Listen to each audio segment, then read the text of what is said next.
Bu hava şəraitinin dəyişməsi mənim əhval-ruhiyyəmə çox ciddi şəkildə təsir göstərir.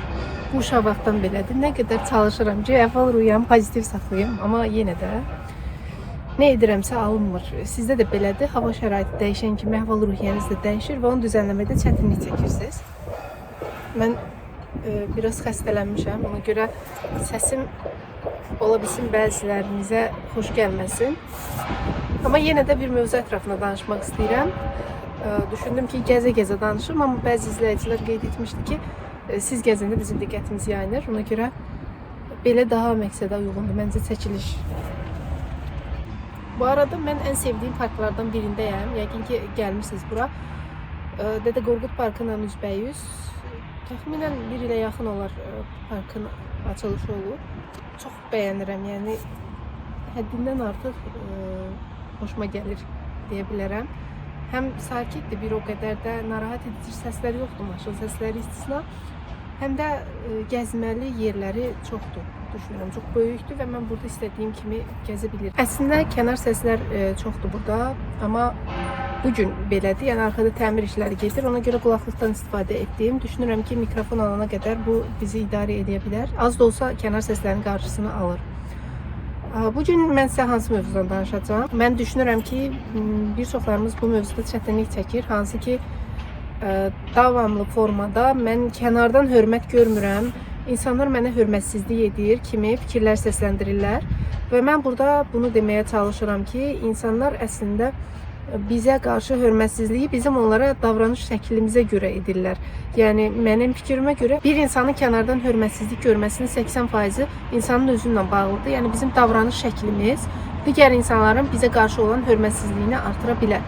Hansı davranış şəkilləridir? Gəlin bunlar haqqında danışaq. Yəni bizim hansı davranış şəkillərimiz var ki, bu davranış şəkilləri digər insanlara sanki bir silah verir ki, o insanlar o silahdan bizim üçün istifadə eləsinlər, yəni bizə hörmətsizlik etsinlər. Deməli, birinci davranış şəkli başqasına açıqlama verməkdir. Hesabat vermək kimi də düşünə bilərsiniz. Misal üçün siz bir insanla görüşə gedirsiniz və orada gecikirsiniz. Gecikmək normal, yəni təbii bir prosesdir. Hər insan gecikə bilər, yolda tıxac ola bilər, nəsə bir şey, hadisə baş verə bilər. Amma siz orada durub o insana saatlarla açıqlama vermək məcburiyyətini hiss edirsinizsə, bu sizi o insanın gözündə dəyərdən salır. Lap bu misal yox, başqa bir misal olsun. Yəni etdiyiniz hərəkətlərə görə başqa insanlara fərqi yoxdur. Burada müəlliminiz ola bilər, valideynləriniz ola bilər və yaxud da tanımadığınız bir insan ola bilər. İlk dəfə də görüşürsünüz, nəsə bir şey yolunda getməyib.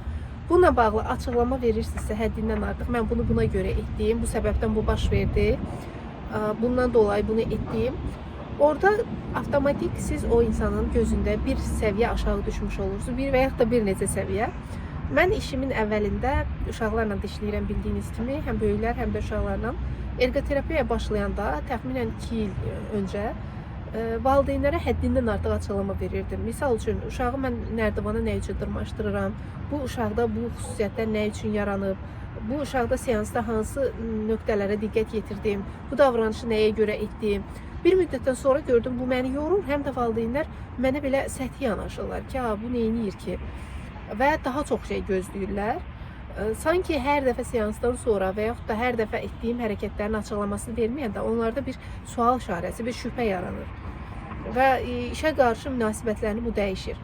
Amma digər mütəxəssislərə nəzər yetirəndə baxdım, gördüm ki, onlar heç bir açıqlama vermir. Seansdan sonra sadəcə tapşırıqları qeyd edir və uşaq seansda özünü normal aparıb, yoxsa qaydasında aparmayıb, bununla bağlı məlumat verirlər, bu qədər. Və onlar valideynlər tərəfindən daha çox dəyər, hörmət görür. Mən həyatımda nümunə çəkirəm ki, yəni bunların hər birini özüm yaşayıb həyatımda təcrübə etdiyim bir şeylərdir və insanlarda da bu davranışları görəndə görürəm ki, bu onların həyat keyfiyyətinə mənfi təsir göstərir. Siz də yəqin ki, öz iş həyatınızda, şəxsi həyatınızda başqalarına açıqlama verdiyiniz məqamlar çoxdur. Yəni, misal üçün, siz kiməsə qeyd cavab yazırsınızsa, orada başlayırsınız, bir saat ona açıqlama verirsiniz. Bunu etməyə dəyməz. Nəyisə səhv etmişsinizsə, nəsə yolunda getmirsə, bununla bağlı 2 kəlmə, bu səbəbdən baş verib, üzrlü say. Və yaxud da təşəkkür edirəm məni gözlədiyiniz üçün, bu səbəbdən gələ bilmədim. Səbəb deməyə də bilərsiniz. Bu da insandan insana görə dəyişir. Əgər sizin üçün çox yaxın bir insandırsa, ona açıqlama verə bilərsiniz. Qısa şəkildə problemin səbəbini bildirə bilərsiniz. Əgər heç yaxın deyilsə, sadəcə bir kəlmə bundan dolayı baş verdi və yaxud da təşəkkür edirəm gözlədiyin üçün. Biraz yollar tıxac idi, ona görə gözlətdim səni. Bu şəkildə açıqlama verə bilərsiniz. Amma orada durub filan səbəbdən oldu, mən ona görə gələ bilmədim. Üzürlü say səni də gözlətdim. Yollar çox tıxacdı. Bu gün belə bir şey baş verdi.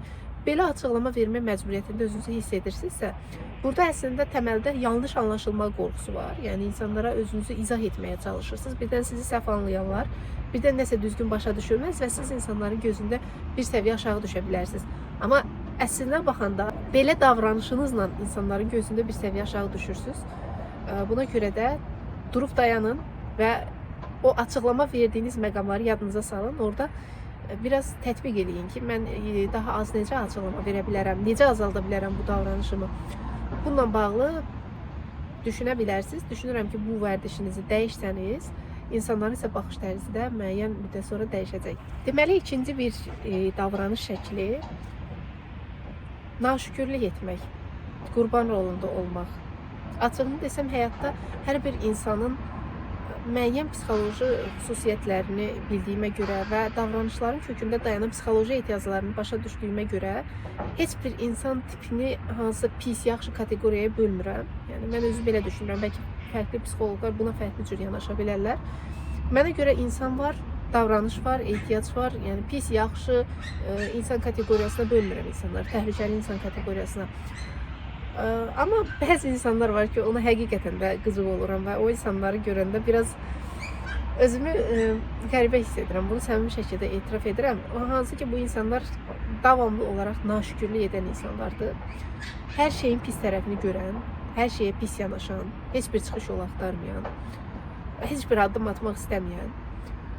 Bu insanlar həqiqətən də yəni həyatda ən tənbəl, ən məsuliyyətsiz, ən negativ insanlardır. Digər insanları da bacardıqları qədər aşağı səviyyəyə çəkirlər. Həyatda müxtəlif çətinliklər görür insan və naşükürlük etmək bizim instinktiv olaraq bizim daxilimizdə var. Yəni bunu davranışlarımızda zaman-zaman göstərə bilərik. Mən özüm də həyatda naşükürlük etdiyim, həyata bədbin baxdığım məqamlar olub və olur da zaman-zaman. Mən bunu etiraf edirəm. Amma insan bir şeydə davamlı naşükürlük edirsə və digər insanların həyatına da bunu yansıdırsa, bu artıq böyük bir problemdir. Həyatda müxtəlif çətinliklərlə qarşılaşa bilərik. Bu çətinliklərin öhdəsindən gəlməkdə çətinlik çəkə bilərik və irəli getmək bizim üçün çətin ola bilər.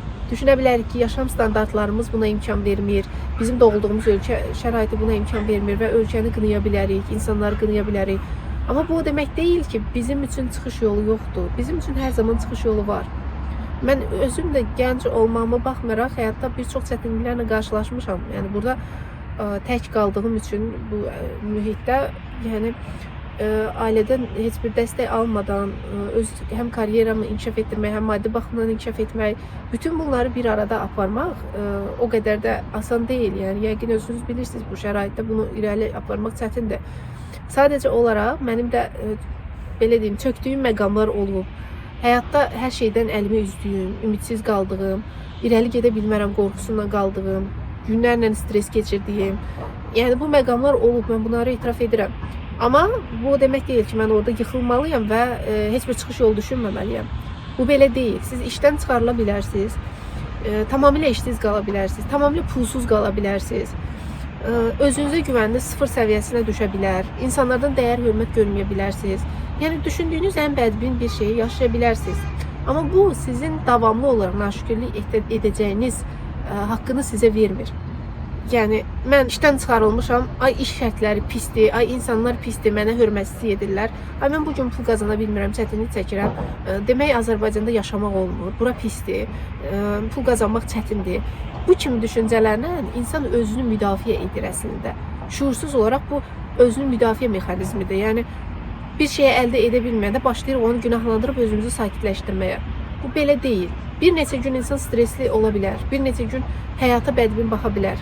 Amma çıxış yolu axtarmalıdır davamlı olaraq. Çıxış yolu axtaranda insan daha da güclənir və özünə olan potensialı, daha doğrusu öz potensialına olan inamı artır. Bunu şəxsən həyatımda müşahidə etmişəm və mən hansısa bir çöküş məqamı yaşayanda, həyatda istədiyim bir şeyləri ala bilməyəndə ona daha fərqli formada baxıram. Yəni görürəm ki, bu məni daha da gücləndirir. Mən işdən çıxarıldığım vaxtlar olub, tamamilə pulsuz qaldığım vaxtlar olub. Amma onlara baxış tərzim mənim həyata baxışımı dəyişib və daha çox inkişaf etməyimə səbəb olub. İşdən çıxarılıramsa daha fərqli işlə maraqlanıram və daha fərqli işə necə gələ bilərəm, hansı bacarıqları özümdə formalaşdıra bilərəm. Bu istiqamətdə çalışıram.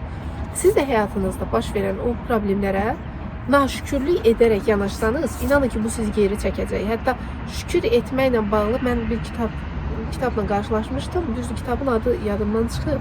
Üzü yadımdadır, kitabın üz qapağı, amma kitabın adı yadıma gəlmir hal-hazırda.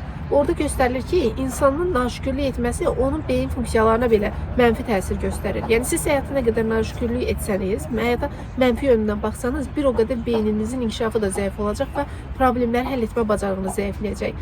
Digər insanların yanında da bunu yansıdanda bu sizi avtomatik olaraq hörmətdən, dəyərdən salır. Heç kim yanında naşükürlük etməyin. Ay mən işsizəm, ay mən pulsuzam, mən nə edəcəm? Mən həyat pisdir, insanlar pisdir.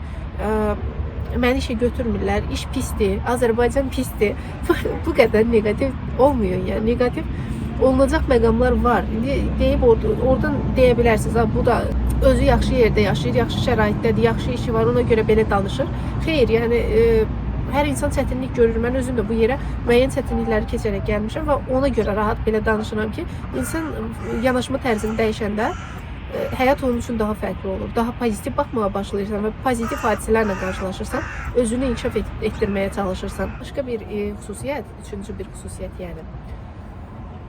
İnsanlar tərəfindən tez əldə edilə bilən olmaq, tez əldə edilə bilən. Bunu biz necə edirik davranışlarımızda? Misal üçün, sizə bir nəfər zəng eləyir, öz yaxın dostunuzdur və yaxud da iş yoldaşınızdır. Siz hal-hazırda kitab oxuyursunuz. Və sizə zəng edir ki, səndən bir xahiş eləyəcəm, sənin kompüterin var, aç mənim CV-mi, orada mənim şəklimi dəyiş. Və yaxud da orada mənim sənədlərim var, orada düzəliş etmək lazımdır, sənə ehtiyacım var, bunu etməyini istəyirəm. Normaldır, yəni mən demirəm ki, insanlar bir-birinə kömək etməməlidir, insanlar bir-birinə çətin zamanda yardımını əsirgəməlidir. Belə bir şey demirəm əsla. Sadəcə siz hər dəfə bunu tez bir zamanda eləyəndə, yəni kimsə sizə deyəndə, əlinizdəki işi qoyub onun dediyini edəndə, siz bir səviyyə o insanın gözünə düşmüş olursunuz, özünüz fərqində olmadan. Bəlkə düşünə bilərsiniz ki, yox, belə şey olar, mən o insana yaxşılıq edirəm, o insanın işinə anında yetirəm, amma onu gözündən düşürəm. Elə şey mümkün deyil. Mümkündür. Çünki o insan görür ki, siz onun tez bir zamanda əli çata biləcəyi bir insansınız. Və buna görə də hər dəfə çətinə düşəndə siz onun yadına düşürsünüz. Hətta bir müddətdən sonra baxacaqsınız ki, xoş bir anında başqalarından gəzir, başqalarına zaman ayırır. Amma çətinə düşəndə siz onun yadına düşürsünüz. Ona görə belə şey qətiyyən eləməyin. Orada necə bir cavab vermək lazımdır? Əgər siz bunu etmək istəmirsinizsə, aydın şəkildə bunu bildirirsiniz ki, mənim işlərim çoxdur, üzrünüzə bunu edə bilmərəm. Bəlkə başqa bir şəxsə yönləndirək, o etsin. Və yaxud da mənim hal-hazırda işim var, istəsən sənin üçün mən bunu 2-3 gün ərzində edə bilərəm şəklində. Bu şəkildə cavab verməyiniz sizin pis bir insan olmağınız anlamına gəlmir. İnsan bəzən özünü də düşünməlidir. Bəzən deyirlər ki, yox, sən çox egoist bir insansan, sən bunları deyirsənsə, sənin içində bir empatiya hissi yoxdur, yaxşılıq hissi yoxdur. Bu belə deyil. Bəs sənin özün, yəni özünə etdiyin hörmətsizliyi sən başa düşmürsən, sən bu dəqiqə kitab oxuyursan, özünə zaman ayırırsan, dəyər verirsən, sən başqalarının işinə anında öz işini kənara qoyub yetməyə çalışırsansa, bu normal deyil. Əgər bir insanın canı təhlükədədirsə, onun istisna məqamlar var. Həqiqətən də bu dəqiqə ona CV lazımdır və həyatına çox ciddi şəkildə təsir göstərəcək. Siz ona CV-ni göndərsəniz, o insan bəlkə də yaxşı bir işə qəbul ola bilər. O anda onun üçün lazımdırsa, burada siz öz işinizi bildirirsiniz. Mən indi kitab oxuyuram, amma sənə təcili lazımdırsa köməklik göstərə bilərəm şəklində geri dönüş edə bilərsiniz. Kimsə sizinlə görüşmək istəyirsə, hə, mən görüşməyə razıyam bu dəqiqə şəklində cavab verməyin. Bu sizin egoist biri olduğunuz anlamına gəlmir. Bu sadəcə özünüzə dəyər verdiyiniz, öz zamanınızın olduğu. Siz əgər kiməsə, mən bu anda kiməsə hər dəqiqə müsait olduğunuzda, yəni müsait sözü bilmirəm Azərbaycan dilindən necə tərcümə etmək olar. Uyğun olduğunuzda o insan belə düşünür ki, sizin hər zaman vaxtınız var, sizin özünüzə ayıracaq vaxtınız yoxdur. Siz düzənsiz bir insansınız, həmişə əl çatan bir insansınız. Elə olmuyor. Kiməsə mesaj yazmaq lazımdırsa, onu belə müəyyən bir zamandan sonra yazmağınız, işlərinizi bitirəndən sonra yazmağınız daha məqsədə uyğundur. Bunu da bir tövsiyə kimi, yəni məsləhət kimi qəbul edə bilərsiniz və həyatınızda tətbiq etsəniz, düşünürəm ki, biraz daha insanların sizə qarşı münasibəti dəyişəcək. Bir digər mənfi davranış və mənim də özümün həyatımda əvvəllər olan bir davranış təqdir axtarışıdır. Təqdir. İnsanlardan təqdir axtarmaq. Birinlə söhbət edirsən, o başını belə təsdiqləyir və sən o başını təsdiqlədikcə, başından sənin dediklərini təsdiqlədikcə daha çox danışmağa ehtiyac duyursan, əslində bu sənin təqdiri olan ehtiyacını göstəricisidir və qarşı tərəf səni təqdir elədikcə sən orada qəbullandığını başa düşürsən və daha çox özünü açmağa məcbur hiss edirsən. Bəzi insanlar isə sənin bu təqdir ehtiyacından istifadə edir və bir növ səndən istifadə etməyə başlayır, sənin zəif nöqtəndən istifadə etməyə başlayır. Əvvəllər mən də belə idim. Təqdir ehtiyacına görə istəmədiyim işlərlə məşğul olurdum, istəmədiyim bir şeyləri edirdim, insanlara yox deyə bilmirdim. Bax gör həyatında təqdir ehtiyacı nə qədərdir. Yəni bir insanın səni qəbullanması, hə deməsi, sənin davranışlarını türklər demiş onaylaması sənin üçün nə qədər vacibdir. Buna diqqət yetirməyə çalış. Bəzən biz istəmədiyimiz bir şeyləri təqdir ehtiyacına görə edirik. O yox deyə bilməməyin kökündə də bəzən təqdir ehtiyacı dayanır. Yəni insanlar məni yaxşı qəbul etsin, məni təqdir eləsin, məni tərifləsin deyə mən hansısa hərəkətləri edirəm. Misal üçün, əvvəllər mən də bəzən istəmədiyim mövzuda təlim keçirdim. Hansı ki burada insanlar məni təqdir etsin, razı qalsınlar ki, hə biz bu mövzuda faydalandıq. İndi isə özüm istədiyim və ehtiyac duyduğum mövzularda təlim keçirəm. Hansısa bir platforma rəhbəri yazıb filan mövzuda təlim keçirə bilərik deyəndə mövzu mənə uyğun deyilsə, mən orada açıq şəkildə yox deyə bilirəm. Yəni mənə uyğun deyil, mən bu mövzunu istəmirəm təlim keçmək. Mövzu haqqında biliyim olsa belə mən o mövzu istəmirəm təlim keçmək. Mövzu mənim daxilimdən gəlməlidir. Yəni mən onu insanlara faydalıdır deyə, tək insanlara faydalıdır, mən istəməsəm də olar deyə hazırlamaq istəmirəm. Çünki artıq o təqdir ehtiyacının olduğunu başa düşmüşəm və çalışıram ki, bunu tarazlıqda saxlayayım, öz istəklərimə və qarşı tərəfin istəyinə əsasən tənzimləyim. Siz də həyatınızda bu təqdir ehtiyacına görə başqa insanların nasıl vəziyyətə düşürsünüzsə, biraz durub dayanmaq lazımdır. Hətta belə bir məqamlar da var ki, təqdir ehtiyacına görə insanlardan asılı olmaq, öz müdirinizdən asılı olmaq, bir illik həbs kimi hiss etdiyiniz iş yerinizdən çıxa bilməmək, toksik münasibət içərisində olmaq, bunların hər biri əslində təmələ baxanda bəlkə də təqdir ehtiyacından əlaqəlidir. Yenə də özünüz nəzər yetirin, davranışlarınızı izləyin və əslində çoxdur bu davranışlar, insanlardan hörmət görə bilməməyin səbəbləri çoxdur. Amma bunları icra etsəniz, düşünürəm ki, biraz daha özünüzə qarşı və insanlara qarşı, insanların da sizə qarşı olan münasibət dəyişəcək. İzlədiyiniz üçün təşəkkür edirəm. Düşünürəm ki, video sizin üçün faydalı oldu. Videonu bəyənməyi, kanalıma abunə olmağı, həmçinin aşağıda fikirlərinizi yazmağı unutmayın. Növbəti videolarda görüşərik. Hələlik.